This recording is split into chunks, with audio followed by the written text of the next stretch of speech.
CM योगी आजकल बिल्कुल fire mode में चल रहे हैं। संभल हिंसा को लेकर मुख्यमंत्री योगी आदित्यनाथ ने एक बड़ा बयान दिया है। उन्होंने कहा कि बोलना मत और गलतफहमी में मत रहना कि संभल में क्या हो रहा है वही हो रहा है जो बाबर ने किया था 500 साल पहले, जब अयोध्या का मंदिर तोड़ा गया था।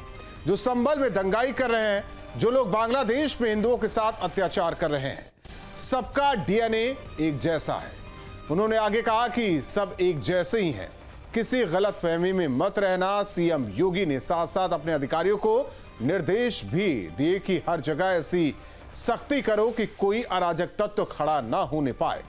सीएम योगी के इस बयान को लेकर विपक्ष सरकार पर हमलावर है, लेकिन सीएम योगी के इस स्टैंड को देखकर लगता नहीं कि वो किसी राजनीति के मूड में है। उनका कहना कि जो व्यवस्था प्रशासन ने बनाई है वो सबको माननी पड़ेगी। दो टूक में करेंगे चर्चा, पहले सुनते हैं बयान। दुश्मन बगल के देश में किस प्रकार का कृत्य कर रहे हैं, याद रखना। किसी को अगर गलतफहमी हो, 500 वर्ष पहले बाबर के एक सिपह सालार ने जो काम अयोध्या में किया था, जो काम संभल में किया था, और जो काम आज बांग्लादेश के अंदर हो रहा है, तीनों की प्रकृति, तीनों का डीएनए एक जैसा है। गलतफहमी में मत रहना।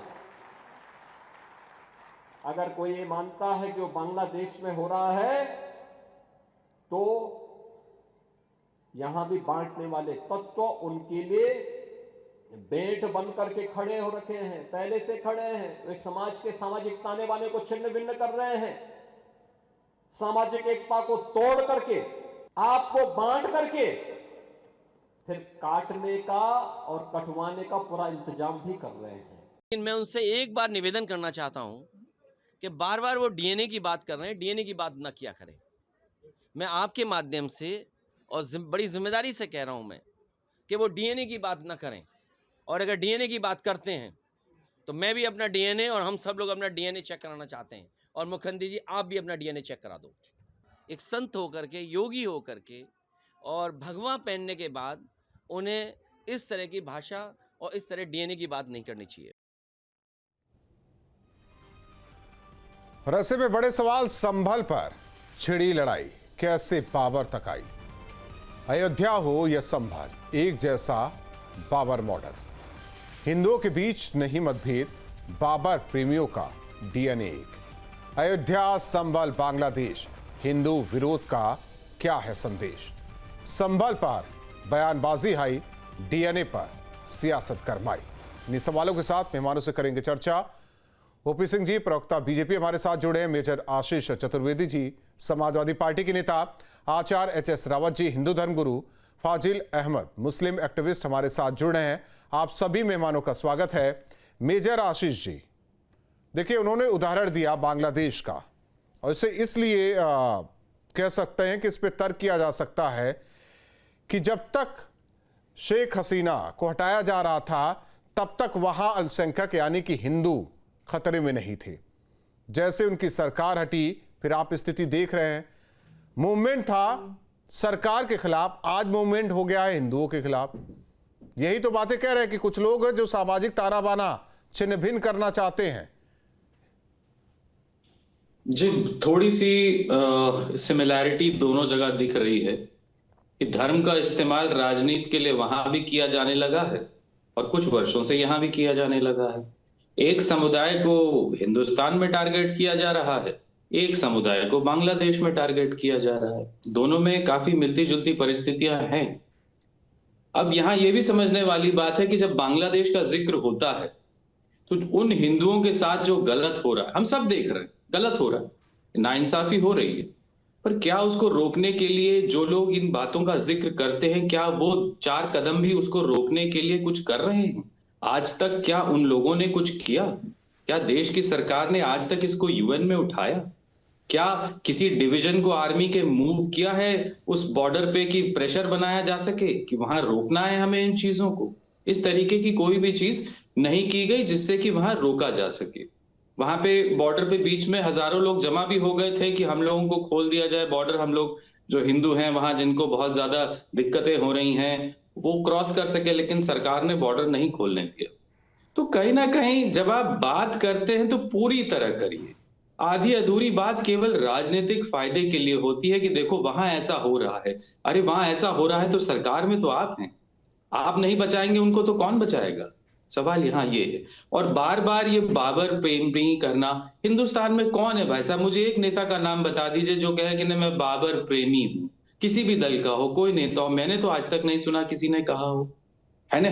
अभी हमें भविष्य की तरफ देखना है कि हमें जो है केवल अतीत में ही कि वो 2000 साल पहले, वो 500 वही साल तो कहना पहले है कि जो बाबर ने सामाजिक समरसता छिन्न भिन्न करके वो चला गया, मुगल चले गए, उसे वापस कर दीजिए। यही तो कहा जा रहा है कि उसे वापस कर दीजिए। जो कल कमजोर थे वो आज मांग कर रहे हैं कि भैया हमारी चीजें हमें दे दीजिए। वो तो बाबर का किया धरा था ना। नहीं तो अंग्रेजों से आप देखिए, क्या इनकी सरकार ने एक बार भी ब्रिटिश प्राइम मिनिस्टर से कहा कि हमारा कोहिनूर वापस करो, या उनके खिलाफ कुछ करा हो, या चाइना से कहा हो कि महादेव वो जो वहां पे जो मंदिर है वो तो अब चाइना में हो गया, तो हम उसके लिए कुछ कर रहे नहीं? वहां तो हम कुछ नहीं कर रहे। हम तो अंग्रेजों से जो हमारा लूटा हुआ धन है पूरा देश जानता है, अंग्रेजों ने जितना लूट के ले गए, मुगल तो यहीं के यहीं रह गए, उनके बनाई हुई चीजें तो किले ताजमहल तो सब यहीं है, लेकिन अंग्रेज तो हमारा सब लूट के ले गए। लेकिन वहां तो भाजपा के किसी एक नेता ने कभी कुछ नहीं कहा कि लाओ साहब हमारा कोहिनूर वापस करो, हमारा जो लूट ले गए यहां से वो वापस करो। हमने तो कभी नहीं सुना ये। आपने सुना हो शायद तो बताइएगा।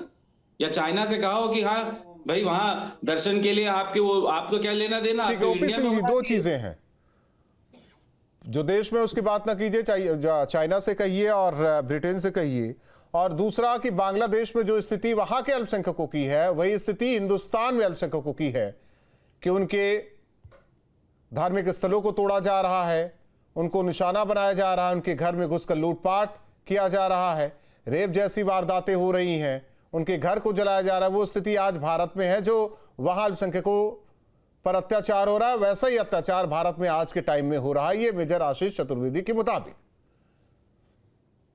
राहुल जी, दुर्भाग्य है कि आज भारत की तुलना बांग्लादेश से की जा रही है।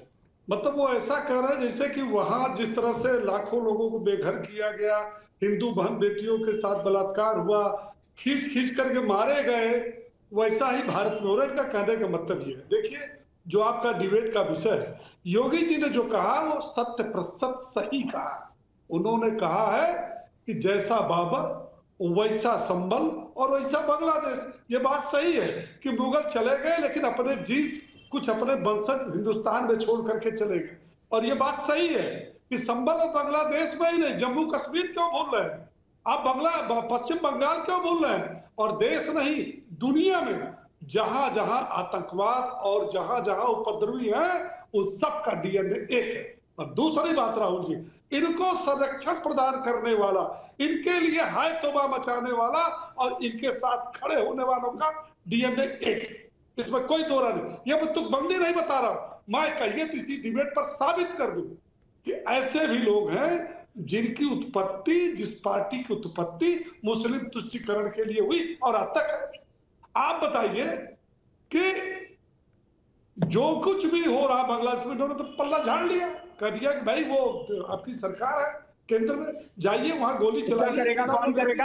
आपके मोदी जी ने कुछ किया तो बताइए, टीवी चैनल पे बता दीजिए कितने हिंदुओं को बचा लिया आपने बांग्लादेश में, कि संभल जैसी घटना। शांत रहिए, मैं भी आपको बोलने नहीं बता दीजिए ना। एक मिनट मेजर साहब, मेजर साहब जब आप बोल रहे थे तो कोई दूसरा बीच में नहीं बोल रहा था, शांत रहिए सर। मेजर आशीष चतुर्वेदी जी पहले सुन तो लीजिए, आपने सवाल उठाया तो जवाब भी ले लीजिए, उनके भी सवाल होंगे, आपके भी जवाब सुन तो लीजिए। मेजर आशीष चतुर्वेदी जी गोरखपुर से आ रहे हो या गुजरात से, लेकिन करते हुए मैंने नहीं देखा। आशीष चतुर्वेदी जी आपकी सरकार ने क्या किया की घटना जो 24 तारीख को हुई, करेंगे जितना डीएनए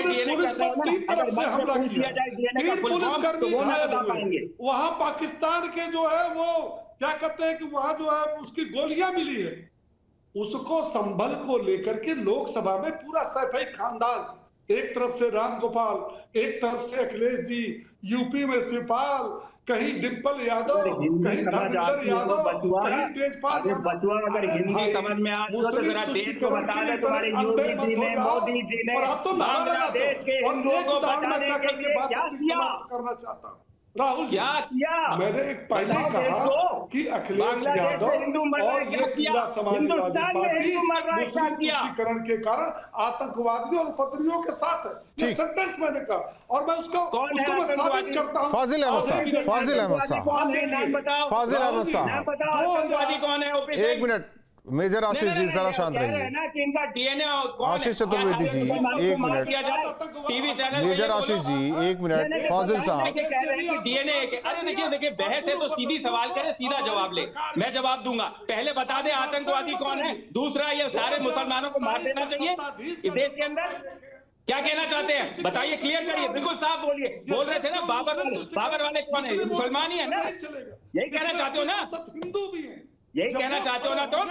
तो आपका अरे यही कहना चाहते हो ना तुम? मैं तो ये कहता हूं। अरे तुम तड़ाक पे ना उतरिए आप लोग, तुम तड़ाक पे ना उतरिए। ठीक है, आप दोनों का ऑडियो मैं डाउन करवाता हूं। फाजिल साहब, अमन चैन कायम रहे, यही चीजें हो रही है, मामला कोर्ट में गया, कोर्ट से चीजें हो रही हैं, फिर कानून व्यवस्था से खिलवाड़ क्यों हो रहा है, सवाल इस बात को लेकर है। बात तो होगी ही ना, जब कहीं से किसी समुदाय से कुछ चीजें होंगी तो उनकी बात तो होगी। राहुल जी, 2-3 बातें हम कहना चाहते हैं। एक तो 9 साल की बच्ची को, दलित बच्ची को जान से मार दिया गया घड़े से पानी पीने के लिए। वो तो भारत की ही थी ना। उसका डीएनए और भाजपा के प्रवक्ता का डीएनए एक है, और जितने लोग बोल रहे हैं सबका डीएनए लगभग एक है। 70 साल से आजाद भारत में उनको न जमीन दी गई, न सम्मान दिया गया, न शिक्षा दिया गया। गरीबी और दलदल अछूत बना करके उनका अपमान किया जाता और नीच जात कहा जाता। यही लोग कहते हैं, इनका गुण व्यवस्था कहते हैं, इनका रामचरितमानस कहते। और दूसरी बात, जो बात आप दिखाते हैं, ऐसे ही बांग्लादेश में संभल की घटना को यह कहा जाता है कि भारत के मुसलमानों को वहां की भाजपा सरकार बहुत जुल्म करती है। ऐसे दिखाते वो लोग कि वो लोग जैसे लगता है कि भारत के मुसलमानों पर बहुत जुल्म हो रहा है। 5 मुसलमानों की हत्या उत्तर प्रदेश पुलिस ने कर दी, और बाबर साहब ने तो इब्राहिम लोधी को हराया था, कोई हिंदू राजा का तो हराया नहीं। तब तो भारत के राजा है इब्राहिम लोधी साहब, और बाबर साहब ने उनको हरा दिया था, और एक हिंदू को उसकी जगह पर गद्दी बैठा ला।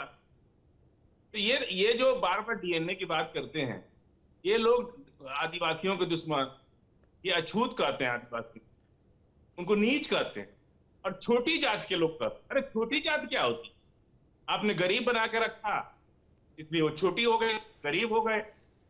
और ये लोग जिस तरह से बात देखिए, कर रहे हैं, आप उन्हें कहेंगे, वो आपको कहेंगे कि आप लोग 72 फिरके में क्यों बटे हैं।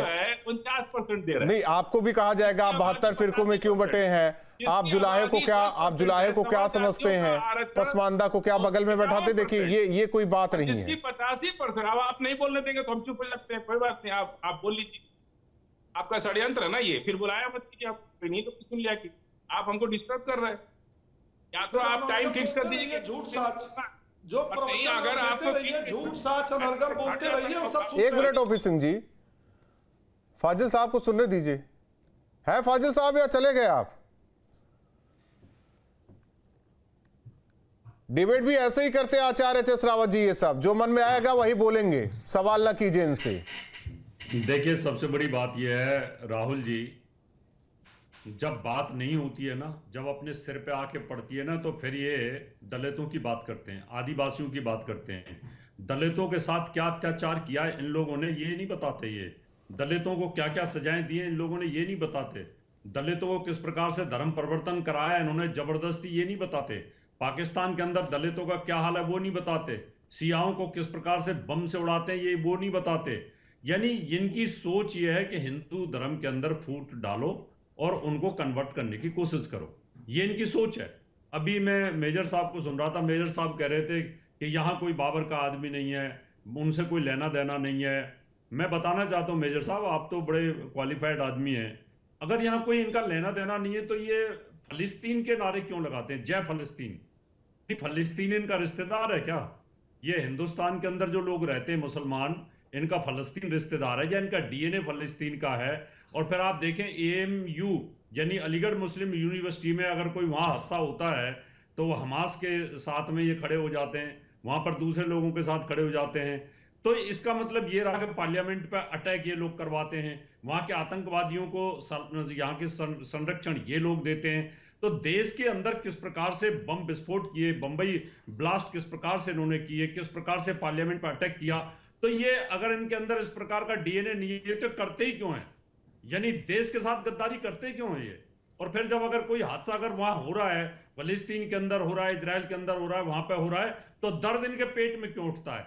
इसलिए हम कहते हैं कि इनका जो डीएनए वो बाबर वाला ही है और उसको चेंज नहीं किया जा सकता, क्योंकि इनके दिमाग में कूट कूट करके हिंदुस्तान के खिलाफ जहर भरा हुआ है। गजवाए हिंदुस्तान की थ्योरी इनके ऊपर चल रही है। आपकी पार्टी को समझ में आएगी, लेकिन बहुत देर हो चुकी होगी। आप जैसे बुद्धिजीवी लोगों को आगे आना चाहिए और पार्टी के अंदर ये बातें रखनी चाहिए। जब देश के अंदर इस प्रकार का बड़ा विस्फोट हो चुका होगा, जिस प्रकार से बांग्लादेश के अंदर हो रहा है, तो फिर आपकी आंखें खुलेंगी और उस समय बहुत लेट हो चुके होंगे आपको, क्योंकि आप तो आर्मी में रह चुके हैं, आपने देश की सेवा की है।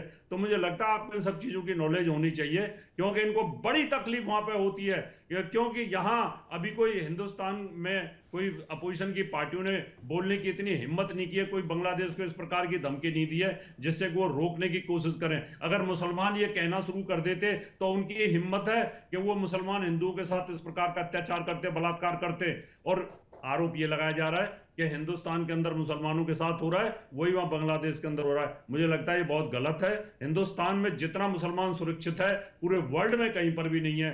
और यहां पर जो गोली चली संभल के अंदर, वो तो आपस के मरे हुए लोग हैं, आपस में एक दूसरे को मारा, उनकी आपस की खुंदक थी। पुलिस की गोली से अगर मरा होता तो कम से कम पोस्टमार्टम की रिपोर्ट भी आ जाती, और पुलिस अपनी सुरक्षा के लिए अगर पत्थरबाजों को आंसू गैस, ठीक है, मेजर आशीष चतुर्वेदी राइट है।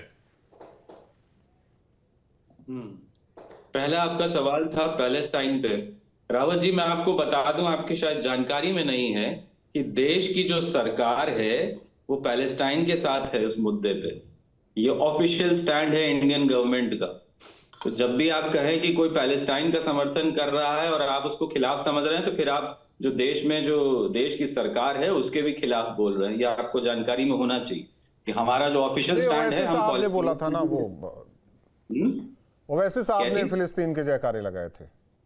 हाँ, तो ओवैसी ने लगाए थे। तो ओवैसी तो भाई दामाद हैं भारतीय जनता पार्टी के, उनके खिलाफ कोई कार्रवाई नहीं होती। वो कहते हैं 15 मिनट में पुलिस हटा लो, मैं सबको ये कर दूंगा वो कर दूंगा। मजे में घूम रहे हैं, उनको घूमने दिया जाता है। भाई साहब, उन्हीं के बयान दिखा करके तो भाजपा वोट लेती है। अब जब उनको सुरक्षा नहीं ले रहे थे तो सबसे ज्यादा सदन के अंदर चिंतित तो अमित शाह थे। इंटरनेट पे पड़ा हुआ है, पढ़ लीजिए कितनी उन्होंने मिन्नत करी ओवैसी साहब से कि आप सुरक्षा ले लीजिए। आप ले क्यों नहीं रहे? आपकी जान को खतरा, इतनी भैया चिंता है अमित शाह को सदन के अंदर, वो बोल रहे थे ये चीज। ये भी देश को पता होना चाहिए, है ना।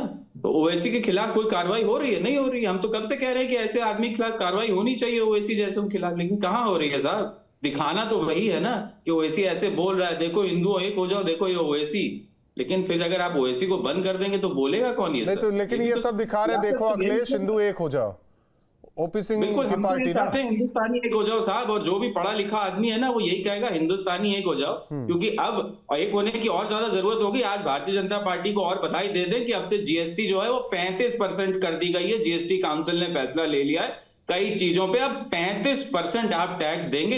यही 2014 में 14% मैक्सिमम था। अब मोदी जी को लख लख बधाइयां, 35% हो गई है आप टैक्स। चलो संक्षेप में, टाइम नहीं है। देखिए, ऐसा है कि मैंने बहुत पहले कहा था कि देश के अंदर या दुनिया के अंदर जहां भी हिंदुओं के साथ अत्याचार होगा, समाजवादी पार्टी और कांग्रेस पार्टी सीधे झंडा लेके उनके पक्ष में खड़ी हो जाएगी। और मैंने तो पहले ही कहा कि आतंकवादी और उपद्रवियों के ये संरक्षक है समाजवादी पार्टी।